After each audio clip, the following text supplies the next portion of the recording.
दोस्तों नमस्कार, आप सभी का स्वागत है।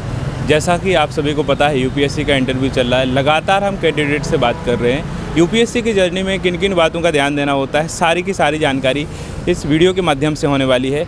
और जानने वाले हैं सर का हिंदी मीडियम है और इन्हें बताया है जैसा कि हमें दूसरा अटेम्प्ट है, दूसरा ही इंटरव्यू है। तो जानने की बात ये हो जाती है कि हिंदी मीडियम के लिए पहले ही अटेम्प्ट में प्री मेंस इंटरव्यू तक पहुंचना बहुत बड़ी बात ये हो जाती है, क्योंकि छात्रों के लिए जो डिमोटिवेशन होता है कि हिंदी मीडियम से रिजल्ट नहीं होता है, हिंदी मीडियम से बहुत कम रिजल्ट होता है, तो ये मिथ दूर करने वाले हैं और पूरी जानकारी सर से होने वाली है। सर बहुत बहुत स्वागत है आपका। धन्यवाद। बताइए आपको कि हिंदी मीडियम से आपका पहले ही अटेम्प्ट में प्री मेंस तक पहुँचे और इंटरव्यू तक पहुँचे। धन्यवाद। तो दूसरी बार भी यही रहा। बिल्कुल सर। तो क्या अनुभव रहा आज के इंटरव्यू का, क्या कहना चाहेंगे आप? इंटरव्यू में सर क्या होता है कि आपके जो भी मिथ है कि बाकी सारी चीज़ें हैं कि आपकी पर्सनालिटी के बारे में सारी चीज़ें क्वेश्चंस होते हैं, और ऐसा कुछ नहीं है कि आपके बैकग्राउंड क्या है क्या नहीं है। आप हिंदी मीडियम से इंग्लिश मीडियम से कोई इस पर इफेक्ट नहीं पड़ता है। आप हिंदी मीडियम से आप प्रॉपर तरीके से तैयारी करिए। जैसे मैंने क्या किया था, मैंने प्रॉपर तरीके से तैयारी की, मैंने कोचिंग से पूरी तैयारी की, प्रिपरेशन किया, फिर इसके बाद मैंने सेल्फ स्टडी किया सर। सेल्फ स्टडी में लगभग मैंने 1 साल कॉन्टीन्यू सेल्फ स्टडी की। और वही है ना, कहते हैं ना सर कि एक मिथ जो होती है ना कि हम 6 घंटे पढ़ के वही चीज़ निकाल रहे हैं, तो मैं आपसे ये नहीं कहता हूँ कि आप 6 घंटे पढ़ के निकाल सकते हैं। आप 8 घंटे आप अगर आप कंटिन्यू पढ़ रहे हैं 1 साल तक, आपका सब कुछ होगा। आप बेसिक लो, एनसीईआरटी पढ़ो, बेसिक चीज़ें पढ़ो, इसके बाद आप स्टैंडर्ड कोई बुक्स लो। जैसे कि बहुत सारी बुक्स हैं आर्ट एंड कल्चर में, नितिन सिंघानिया हो गई हैं, रमेश सिंह हो गई, नितिन सिंघानिया की इकोनॉमी हो गई, ये सारी बुक्स आप प्रीफर करो, आपके वहीं से क्वेश्चन सारे टेकल होंगे। मेंस के लिए प्रिपरेशन में क्या है कि आप कंटिन्यू मेंस की प्रैक्टिस करिए। रोज़ आप अगर 1-2 क्वेश्चन आप लिख रहे हैं, मैंने जब से कोचिंग स्टार्ट की थी मैंने कंटिन्यू मेंस के आंसर राइटिंग की। इसके बाद लास्ट पहला क्वेश्चन आप देखिए, जब आपने टेकल किया, इसके बाद जब आपने एकदम प्रिपेयर होकर तब आप दे रहे हैं, तो आप उसमें देखिए डिफरेंस होगा। आप पहले क्वेश्चन लिखते थे, आपको 250 वर्ड पूछ रहा है तो आप क्या करते हैं, 250 को 350 वर्ड में आप ले जाते हैं। लेकिन जब लास्ट में अगर 250 वर्ड होता है तो आप उसको 240 वर्ड में ख़त्म कर देते हैं। तो यही सारी चीज़ें जर्नी है और बेसिकली और ऐसा कुछ नहीं है। अपने बारे में थोड़ा बताना चाहेंगे? मेरा नाम सर अभिषेक सिंह है और मैं कानपुर से प्रेफर करता हूँ। अच्छा, मीडियम आपका हिंदी? मीडियम मेरा हिंदी। ऑप्शनल क्या है आपका? ऑप्शनल मेरा पॉलिटिकल साइंस था, PSIR मैंने इस बार लिया था। अच्छा, पहली बार में क्या था? हिंदी साहित्य लिया। हिंदी साहित्य। अब पहली बार में हिंदी साहित्य था, इसके बाद इनने ऑप्शनल चेंज किया, PSIR को लिया। क्या कारण रहे, क्या ऐसा आपको लगा कि हिंदी साहित्य से PSIR पर आए? PSIR सर, मैंने PSIR पे ही प्रेफर किया था सारी चीज़ें कि PSIR में लूँगा, लेकिन हिंदी साहित्य लेने का रीज़न यही था कि आपको पता ही ना कि नंबर का स्कोरिंग, ये सारी चीज़ें। फिर मैंने देखा PSIR का पूरा सिलेबस, तो हिंदी साहित्य मेरे एक एक्स्ट्रा बर्डन हो जाता था, इसलिए मैंने PSI पर शिफ्ट हुआ जाके। और IR वैसे भी पढ़ना होता है और पॉलिटी वही, और करंट का जो इशू होता है, करंट अपडेटेड रही है बस। अच्छा। बाकी और कुछ नहीं है। अच्छा। हिंदी साहित्य जब आपने लिया था तो सुन के लिया था, देख के लिया था, क्या? नहीं, मैंने उसका पूरा सिलेबस लिया था, पूरा सिलेबस देखा। हाँ। और एनालिसिस किया सारी चीज़ें कि क्या क्या हैं। हाँ। लेकिन वही है कि फर्स्ट अटेम्प्ट मैंने जब दिया तो हिंदी साहित्य मेरा एक एक्स्ट्रा अलग आ जाता था सेक्शन कि ये मेरा बचा हुआ है ऑप्शनल के लिए, इस वजह से मैंने उसको छोड़ दिया था। अच्छा। प्री की क्या रणनीति रही थी आपकी, कैसे तैयारियां कर रहे थे? CSET प्री के लिए जैसे आप करंट अफेयर के लिए जैसे बहुत सारी चीज़, तो आप एक मैगजीन लो, एक ही मैगजीन आप पढ़िए, कोई अलग से नहीं कि आप बहुत सारी मैगजीन्स ले लो। आप एक मैगजीन कोई भी इंस्टीट्यूट, मैं किसी इंस्टीट्यूट के प्रेफर नहीं कर रहा हूँ कि इसी इंस्टीट्यूट की लो, आपको जो बेस्ट लगे वो आप पढ़ो। एक मैगजीन करंट के लिए वो हो गया, बाकी आप टेस्ट सीरीज अच्छे से दीजिए। प्रीवियस ईयर क्वेश्चन मस्ट है, आप प्रीवियस ईयर क्वेश्चन सबसे ज़्यादा टेकल कीजिए। अगर प्रीवियस ईयर क्वेश्चन आपको पता चलता है कि क्या एनालिसिस है, UPSC क्या ट्रेंड दे रहा है क्वेश्चंस का, उसी पे बेसिस है। अच्छा, जैसे कि आप क्या एनालिसिस कर रहे थे?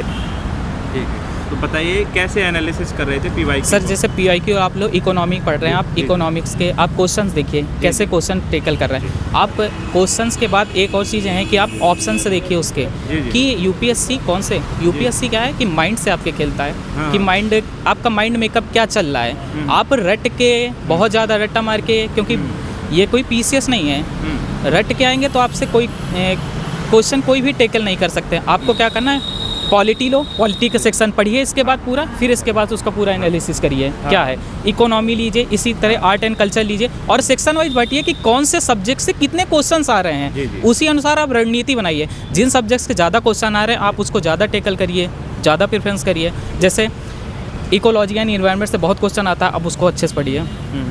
अच्छा, आप सीसेट के लिए बताना चाहेंगे, सीसेट के लिए क्या किया? सीसेट में भी बहुत सारे सीसेट बच्चे सर रह जाते हैं। कंप्रिहेंशन आप जी। अच्छे से करिए जी। और रीजनिंग। जी, जी। मैथ्स में बहुत सारे बच्चे कमज़ोर होते हैं, मेरी मैथ्स बल्कि बहुत अच्छी है, हाँ, हाँ। तो मुझे कोई प्रॉब्लम नहीं हुई कि मैथ्स और, लेकिन अगर किसी की भी मैथ्स बहुत वीक है तो आप रीजनिंग लीजिए, कंप्रिहेंशन, बस इसी से आपका सीसेट क्वालिफाई। कंप्रिहेंशन आप इतने अच्छे से करिए कि आपको कंप्रिहेंशन आपको किसी कोचिंग का, किसी मटेरियल का नहीं पढ़ने की ज़रूरत। आप यूपीएससी की प्रीवियस 10 साल के पेपर उठाइए, 250 क्वेश्चन हो जाएंगे लगभग, क्योंकि हर साल यूपीएससी लगभग 27 क्वेश्चन कंप्रिहेंशन का पूछता है। आप देखिए 270 या 300 क्वेश्चन हो जाएंगे, आप उसको उठा के देखिए, फिर उसमें देखिए कि यूपीएससी क्या सोचती है, क्या थॉट है उसका, वो कैसे ऑप्शंस बनाती है, बस उसी पे आप काम करिए, हो जाएगा आपका। अच्छा अच्छा। और आंसर राइटिंग की जो रहती है शुरुआत से ही कर रहे थे? हाँ कि सर, फिर- मैंने क्या है कि आंसर राइटिंग में शुरुआत से ही जी करना शुरू कर दिया था, जी। और शुरुआत से अगर आप करेंगे ना तो आपको पता ये चलेगा कि हम क्या लिख सकते हैं आज, क्योंकि कोई भी ऑब्जेक्टिव में आप कोई भी क्वेश्चन टेकल करते हैं तो वो उसका अलग प्रेफरेंस होता है, लेकिन सब्जेक्टिव आपके माइंड थॉट का होता है, आप क्या पढ़ रहे हो। अगर आपने कोई भी चीज़ पढ़ी है उसको आप, और सबसे मस्ट बात ये होती है रिवीजन सर। आप कोई भी चीज़ पढ़ते हैं, सपोज करिए आज आपने 2 चैप्टर पढ़े, कल अगले दिन उसी 2 चैप्टर को फिर पढ़िए, अगले दिन जो नया होगा उसको फिर पढ़िए, इसी तरह कंटिन्यू। आप एक टाइम आ जाएगा कि 1 वीक में आप 1 सब्जेक्ट उठा के रिवाइज करते रहिए। रिवीजन सबसे मस्ट है, अगर रिवीजन आप नहीं कर रहे हैं तो फिर दिक्कत है आपके पास। अच्छा अच्छा। सीसेट के लिए आपने बताया पीवाईक्यू, कितने सालों के पीवाईक्यू? 10 साल के पीवाईक्यू इनफ है सर। 2013 में पेपर चेंज हुआ था, 2013 से आप उठा के रख लीजिए। अच्छा अच्छा। और फर्स्ट पेपर के लिए जो प्री का जीएस के लिए, जी। जीएस के लिए भी आप 2013 से ही उठा के रखिए सर। 2013 से ही ये करना है। इसके बाद आपसे बात करें नोट्स, आंसर राइटिंग जो बना रहे थे, नोट्स बना रहे थे, शॉर्ट नोट्स बना रहे थे। सर मैंने क्या किया है कि कोई भी स्टैंडर्ड बुक है उसको मैंने पढ़ी है, इसके बाद मैंने शॉर्ट नोट्स से बहुत मारा है। नोट्स में मैंने काम नहीं किया, नोट्स बहुत सारे आपको मार्केट में मिल जाएंगे, आप किसी भी मार्केट में ले, हाँ, हाँ। मुखर्जी नगर में जाइए, कहीं से भी आप मार्केट से उठाइए नोट्स, आप उसको प्रिफर करिए, पढ़िए। शॉर्ट नोट्स बनाइए, वही आपके मेंस में हाँ। और प्रीलिम्स में वही आपके काम आएगा। बाकी और कोई भी नोट्स, या आप सोचिए किसी के हम नोट्स एक होता है ना नोट्स कलेक्टर, तो वो काम नहीं आता। हाँ। अच्छा, टॉपर्स की कॉपी से टॉपर्स की help ली है कॉपी, आपने? हाँ बिल्कुल लिया सर। क्या तरीका रहता था हेल्प लेने का? टॉपर्स की कॉपी आप देखे होंगे तो उससे हाँ। ये होता है, एनालिसिस होता है कि सर वो लिखते कैसे हैं, उनके मार्क्स क्या आ रहे जी हैं जी। और स्कोरिंग क्या है, ये सारी चीज़ें आप एनालिसिस ले सकते हैं। बाकी आपका जो थॉट प्रोसेस है वो आप खुद लिखो, प्रेजेंट करो, आप अपनी थॉट को प्रेजेंट करिए। जी। आप किसी व्यक्ति या कोई विशेष बता रहा है, टीचर से बता रहे हैं, उनकी हेल्प लीजिए आप। अच्छा अच्छा। आपने बोला है कि सीसेट में मेरे को प्रॉब्लम नहीं हुई थी, बैकग्राउंड रहा है मैथ, तो क्या आपका बैकग्राउंड, एजुकेशनल बैकग्राउंड? सर मैंने एमएससी मैथ से किया है। एमएससी मैथ से किया है, इसलिए आपको सीसेट में कोई प्रॉब्लम नहीं हुई। पहली ही बार में आपने प्री निकाल दिया, बिल्कुल। मेंस निकाल दिया, बिल्कुल इंटरव्यू तक पहुँचे। पहली बार में जो आपका सब कुछ हुआ प्री फिर मेंस, तो आपको क्या अनुभव रहा? पहले से ही ऐसा लग रहा था कि इस बार हो जाएगा, ऐसा फील हो रहा था आपको? हाँ सर, अनुभव तो ये लग रहा था कि हो जाएगा, लेकिन इंटरव्यू में स्कोर थोड़ा सा कम आया, उसी वजह से। अच्छा, तैयारी जो की थी आपने घर पे रह के की थी कि घर से दूर रह के की थी? घर से दूर रह के की थी, लेकिन फिर इसके बाद जब मेरी सर मतलब कोचिंग मेरी कंप्लीट हुई, इसके बाद मैं घर चला गया था हाँ। और घर पे मैंने सेल्फ स्टडी किया, क्योंकि घर का इन्वायरमेंट सबसे अच्छा होता है। घर पे स्टडी करना बहुत अच्छा है। अगर किसी भी व्यक्ति का घर पे इन्वायरमेंट बहुत अच्छा, वो घर चला जाए। यहाँ रहना प्रेशर होता है कि आप क्या चीज़ें क्या नहीं पढ़ रहे हैं। घर पे आप रहेंगे, सारी चीज़ें, आपकी हेल्थ अच्छी होगी। और अपना रूटीन बनाइए डेली का। अगर आप 8 घंटे पढ़ते हैं ना, तो 8 घंटे का एक रूटीन बनाइए कि मुझको ये करना है, इसके बाद ये करना है। अच्छा, तभी बुक्स मटेरियल की बात करें, नोट्स बनाए, बुक्स मटेरियल में कौन कौन से बुक्स को आपने पढ़ा है सभी के लिए, मेंस हो चाहे प्री के लिए? सर क्या- मैं स्टैंडर्ड बुक्स मैंने सारी प्रेफर किए हैं। जी जी रमेश सिंह है इकोनॉमी की, वो हाँ। अगर आर्ट एंड कल्चर के लेंगे नितिन सिंघानिया ले लीजिए। जी। इसी तरह मैंने सारी स्टैंडर्ड बुक ली हैं। अच्छा अच्छा।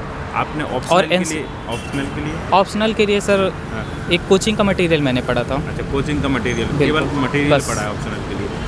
और क्या कहना चाहेंगे, जैसे एनसीईआरटी की आप बात करते हैं? एनसीईआरटी आपको बेसिक अंडरस्टैंडिंग कंप्लीट करती है। आप हाँ। एनसीईआरटी पढ़िए, आपको समझ कि क्या हो रहा है, क्या परिवर्तन हो रहे हैं, ये सारी चीज़ें एनसीईआरटी पढ़ना मस्ट है। अच्छा, कितने कौन कौन से सब्जेक्ट? 11 12 आप पढ़ लीजिए सारी, जी। बस 6 to 12 होता है वो नहीं पढ़ने की जरूरत। आप 11 12 में सब कुछ आपको मिल जाएगा। आप इतने वीक तो है नहीं कि आपको 6 से पढ़ना चालू करना।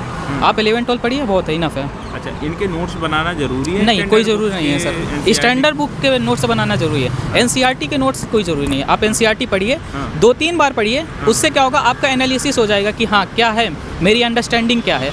बाकी आप स्टैंडर्ड बुक कोई भी पढ़ रहे हैं, उनके नोट्स आप बनाइए। अच्छा अच्छा अच्छा। और ये बात आती है ऐसे के लिए, एथिक्स के लिए जो पेपर होते हैं, इसके लिए कैसे तैयारियां थी, क्योंकि स्कोरिंग सब्जेक्ट है, कैसे कर रहे थे? ऐसे आप सर क्या है कि आप अगर कोई न्यू स्टूडेंट है, एकेडमी ज्वाइन कर रहा है कोई भी, तो 1-2 महीने आराम से रुके।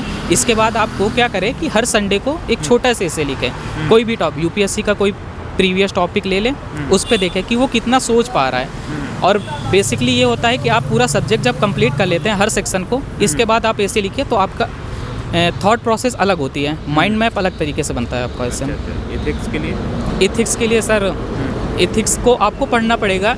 एथिक्स आपकी थॉट प्रोसेस वो भी है, लेकिन क्या है कि हमें टीचर से कैसे समझना है, तो आप किसी कोई भी कोचिंग है, कोई भी इंस्टीट्यूट है, आप कोई टीचर से पढ़ रहे हैं तो वो बेटर है। अच्छा, इसमें नोट्स भी आपने एथिक्स में? हाँ सर, नोट्स बनाए थे। मेंस के मैंने सारे शॉर्ट नोट्स बनाए थे, वही नोट्स मेरे, क्योंकि आप कोई भी आतंकवाद पे अगर कोई आ रहा है तो आपको पता होना चाहिए कि हमें क्या लिखना है, क्या पे वहाँ पे प्रेजेंट करना है। सारी डिफिनीशंस आप लिखिए, छोटी छोटी डिफिनीशंस, उनको आप याद करिए, रिवाइज करिए बार बार, वही आपको प्रेजेंट करना है मेंस के लिए। अच्छा, अभी इंटरव्यू का अनुभव की बात करें, कहाँ से सवालात ज़्यादातर पूछे गए आपके? मेरा बैकग्राउंड से सर पूछा गया, और फिर मेरे पिता जो हैं लॉयर हैं, तो वहाँ से क्वेश्चन पूछे गए कि आपके पिता लॉयर हैं तो आप क्यों नहीं बनना चाहते अधिवक्ता, ये सारी चीज़ें आई। आईपीसी आया, बीएनएस क्या होता है, ये सारी चीज़ें में से करंट से क्वेश्चन आया। अभी हाल ही में जैसे अमेरिका और वेनेजुएला पे ये हुआ, तो उस पर क्वेश्चन पूछा गया। अच्छा, आने वाले जो दोस्त हैं उनके लिए क्या कहना चाहेंगे? उनको भी जो आने वाले जो भी दोस्त हैं सर, उनसे मैं यही कहूँगा कि अच्छे से आप प्रिपेयर करिए, तैयारी करिए, और यूपीएससी आपका वेट कर रही है। अच्छा, अपनी ओर से कुछ टिप्स ऐसा देना चाहें जो आपने 2 सालों में अनुभव किया है? तैयारी आपकी कब से आपने शुरू की थी? ग्रेजुएशन? मेहनत का सर कोई शॉर्टकट नहीं होता, आपको एक लॉन्ग प्रोसेस से गुजरना ही पड़ेगा। आप सोचते होंगे कि हमें 1.5 साल 2 साल में सफलता मिल जाए, तो वो नहीं मिल सकती। आपको कंटिन्यू 3 साल में प्रिपेयर रहना पड़ेगा। आपका कोई भी अटेम्प्ट हो, आप कंटिन्यू पढ़ाई करिए। मेरा कहने का मतलब सर ये है कि आप एक भी दिन अगर रेस्ट ले रहे हैं तो आप बहुत दूर जा रहे हैं। रेस्ट नहीं लेना, आपको कंटिन्यू स्टडी करनी है। अच्छा, जो बाज़ार में चलता है, मार्केट में चलता है, न्यूज़ में, खबरों में, हिंदी मीडियम के लिए खास करके, हिंदी मीडियम से पढ़ रहे हो तो रिजल्ट कम होगा, ये क्या? तो आपका तो पहला अटेम्प्ट हो गया था, उनके लिए क्या कहना चाहेंगे? बहुत सारे छात्रों के लिए जो मीडियम्स का सर कोई इफेक्ट नहीं है। ऐसा है कि हाँ, थोड़ा सा पड़ता है कि हाँ इंग्लिश मीडियम, हिंदी मीडियम, लेकिन मीडियम्स ऐसा कुछ नहीं। मैं आपसे खुद ही बोला कि मैंने इंटरव्यू दिया तो आज यहाँ तक पहुँचा हूँ, तो उसका प्रोसेस हिंदी मीडियम से ही दिया पूरा, सारी चीज़ें। कोई भी ऐसा कुछ नहीं है कि मैंने जीएस इंग्लिश से दिया हो या ऑप्शनल इंग्लिश से दिया हो, टोटल हिंदी मीडियम से। इंटरव्यू भी मेरा हिंदी मीडियम से था, तो शॉर्टकट नहीं है। हिंदी मीडियम के क्या है कि सर सीसेट में बहुत सारे बच्चे फेल हो जाते हैं, तो आप सीसेट में वर्क करिए और आंसर राइटिंग अच्छे से करिए, बहुत सारी बस। कुछ कठिनाइयाँ देखिए हिंदी मीडियम में आपने शुरू से भी? हाँ, लैंग्वेज बैरियर बहुत सारा आता है सर, कि जैसे हमें बहुत सारी लैंग्वेज, आप क्या होता है कि पॉलिटी पढ़ रहे हैं तो हमें बहुत सारे ऐसी चीज़ें मिल जाती हैं कि हमें समझ में नहीं आता हिंदी मीडियम। और सपोज करिए एक नेचुरल जस्टिस होता है, हिंदी में उसको ट्रांसलेट होता है नैसर्गिक न्याय। तो ये एक नॉर्मल व्यक्ति से अगर हम नैसर्गिक न्याय पूछेंगे तो शायद वो नहीं समझ पाएगा, लेकिन अगर इंग्लिश में वही ट्रांसलेट होता है तो नेचुरल जस्टिस होता है, तो हमें समझ आता है कि हाँ प्राकृतिक न्याय है। तो ये सारी कठिनाइयाँ आती हैं हिंदी में। अच्छा, तो आप लैंग्वेज पे काम करिए, शब्दावली पे काम करिए। ऑप्शनल की पहले भी बात कर ली हमने, एक और है कि अचानक ये चेंज कर देना, उसमें क्या है, नंबर कम आए थे आपके पिछली बार, नंबर कम देखने को मिला था, इसकी वजह से किया है कि कुछ पढ़ने की वजह से किया है? पढ़ने की वजह से सर किया है, नंबर कम की वजह से नहीं। लेकिन मैंने आपसे बताया ना कि एक एक्स्ट्रा मेरा बर्डन बन जाता था ऑप्शनल का, तो उसको सेक्शन को हटाने के लिए, और मेरा पॉलिटी और आईआर बहुत अच्छा था, इसलिए फिर मैं इसमें शिफ्ट हो गया जाके। इसमें शिफ्ट हो गया। इस बार कैसा लगा था आपको ऑप्शनल? ऑप्शनल मेरा बहुत अच्छा गया था सर। अच्छा गया था। अच्छा। तो दोस्त एक चीज़ और पूछना चाहेंगे, जो शुरुआत बिगनर्स करने वाले हैं तो कौन सी, कहाँ से स्टार्ट करना चाहिए, क्या करना? अगर कोई भी बिगनर्स आ रहे हैं तो वो यही करें कि एनसीईआरटी फॉलो करें सर। एनसीईआरटी पढ़ें, अच्छे से पढ़ें, कोई भी चीज़ है, भारतीय समाज है, समझें क्या है। इसके बाद कोई स्टैंडर्ड बुक्स या कोई इंस्टीट्यूट ज्वाइन करें। इंस्टीट्यूट में आके आप सोचें कि डायरेक्ट इंस्टीट्यूट ज्वाइन कर रहे हैं तो फिर नहीं है, वहाँ पे फिर आपकी अंडरस्टैंडिंग ही नहीं बन पाएगी ना, आप समझ क्या पाएंगे। इसलिए सबसे पहले आप एनसीईआरटी अच्छे से पढ़िए, 6 महीने टाइम दीजिए एनसीईआरटी में। इसके बाद कोई एकेडमी ज्वाइन कर लीजिए, या आप सेल्फ स्टडी कर सकते हैं। मटेरियल इतना है सर आप टेलीग्राम में किसी भी चीज़ में जाइए, मटेरियल बहुत है आपके पास। कोई अगर सेल्फ स्टडी करना चाहता है तो उसके पास भी मटेरियल बहुत सारी चीज़ें हैं, आप उससे मटेरियल से पढ़िए, कोई प्रॉब्लम नहीं। एक और डाउट रहता है छात्रों का कि आंसर राइटिंग जब करते हैं शुरुआत में पहली बार बोलते हैं कि पहले से ही करना चाहिए, तो वो शुरुआत का जो डर होता है, क्या लिखें कैसे लिखें, तो वो आप पढ़ रहे हैं, जो भी सेगमेंट पढ़ रहे हैं आप पढ़िए उसको। पढ़ने के बाद क्या है, एनालिसिस कीजिए। एनालिसिस करने के बाद आप खुद एक क्वेश्चन को फॉर्मेट कीजिए, उस क्वेश्चन के बारे में जो भी थॉट प्रोसेस आप उसको प्रेजेंट करिए। प्रेजेंट करने के बाद आप उसको पढ़िए कि हमने कहाँ पे गलतियाँ की। अगर डर आप कर रहे हैं कि हमें डर लग रहा है तो फिर ऐसे नहीं पढ़ पाएंगे ना। डर कब तक आपको सताएगा? अगर आपने गलतियाँ की हैं तो अगर सपोज करिए मुझे इस रास्ते के बारे में नहीं पता है तो मैं किसी से पूछते जाऊँगा ना उस रास्ते पे। तो आप प्रेजेंट करिए, आप आंसर राइटिंग लिखिए, जो गलतियाँ हो रही है उसमें सुधार कीजिए। कंटिन्यू आप जब इस तरह करते रहेंगे तो एक समय आएगा कि आप बहुत अच्छे आंसर लिखेंगे। एक और सवाल था छात्रों का कि हिंदी मीडियम हो चाहे इंग्लिश मीडियम हो, प्री में फर्स्ट पेपर सेकंड पेपर जो होता है, अटेम्प्ट कितने क्वेश्चन करना चाहिए, कितने करें, कितने आपने किए थे दोनों सर बार? मैंने दोनों बार लगभग 80 हाँ फर्स्ट पेपर जीएस में 80 क्वेश्चन और सी सेट में, सी सेट आपके ऊपर डिपेंड करता है कि आप कैसे। लगभग मैं सी सेट में 50 क्वेश्चन अटेंड करके आता था। तो ये है कि आप कोई भी क्वेश्चन दीजिए, आप देखिए, टेकल करिए। आपको जैसे आप प्रोसेस क्या है करने का, आपका पॉलिटी सेगमेंट अच्छा है, आप पॉलिटी उठाइए। इकोनॉमी अच्छा, आप इकोनॉमी से शुरुआत कीजिए। सबसे पहले आप उन क्वेश्चंस पे ना जाइए जो आपको आते ही नहीं है। अगर आप उन क्वेश्चन पे चले जा रहे हैं तो जो आपको आते हैं वो भी आप गलत कर देंगे जाके। और सबसे पहली चीज़ ये है कि सर वो क्वेश्चंस आप कभी मत गलत कीजिए जो सारे बच्चे सही करके आ रहे हैं। अगर वो क्वेश्चंस आप गलत करके आ रहे हैं तो समझिए आप पीछे हो गए हैं। अच्छा। बहुत सारे दोस्तों ने एक कमेंट किया था कि जैसे कि हम कोचिंग नहीं लेंगे तो सिलेक्शन नहीं होगा और डिमोटिवेशन भी होता है, तो आप क्या इसके बारे में कहना? मैं ऐसा किसी भी विद्यार्थी को ये सजेस्ट नहीं कर सकता कि आप कोचिंग लेने से। कोचिंग में बहुत भीड़ होती है, सारे बच्चे वहाँ से सिलेक्ट नहीं होते हैं। बहुत सारे बच्चे हैं, मैं खुद आपसे कह रहा हूँ कि मैंने सेल्फ स्टडी करके ही बहुत सारी अचीवमेंट प्राप्त की।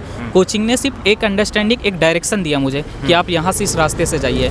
कोचिंग करने से आपका सिलेक्शन हो जाए ये कोई डिपेंड नहीं करता। जो आपने बात बोली थी कि कोचिंग तभी लेना चाहिए जब हम 6 महीने 7 महीने कम से कम बेसिक तो बना लें, एनसीईआरटी पढ़ लें, PYQ देख लें, इसके बाद कोचिंग लें तो ज़्यादा फायदा होगा, जैसा कि आपने बोला है। बिल्कुल। तो आप लोगों का ये डाउट क्लियर हो गया होगा कि कोचिंग की शुरुआत से ही कोचिंग के पीछे भागना ये आपकी कहीं ना कहीं गलतफहमी और गलत होगा आपके साथ। बिल्कुल सर। तो अंतिम मैसेज दीजिए सभी के लिए, क्या कहना चाहिए? बस मैं सबसे यही कहना चाहता हूँ कि जो भी स्टूडेंट हैं तैयारी कर रहे हैं यूपीएससी के लिए, आप प्रिपेयर रहिए अच्छे से और अपने आप को मोटिवेट करके रखिए। समाज में बहुत सारे ऐसे लोग होंगे जो आपको डिमोटिवेट करेंगे कि नहीं होता ऐसा, तो आप उससे डिमोटिवेट नहीं होना। आप अपने आप कॉन्फिडेंस रखिए कि मेरा होगा, क्यों नहीं होगा। जी, ऑल द बेस्ट सर। धन्यवाद सर।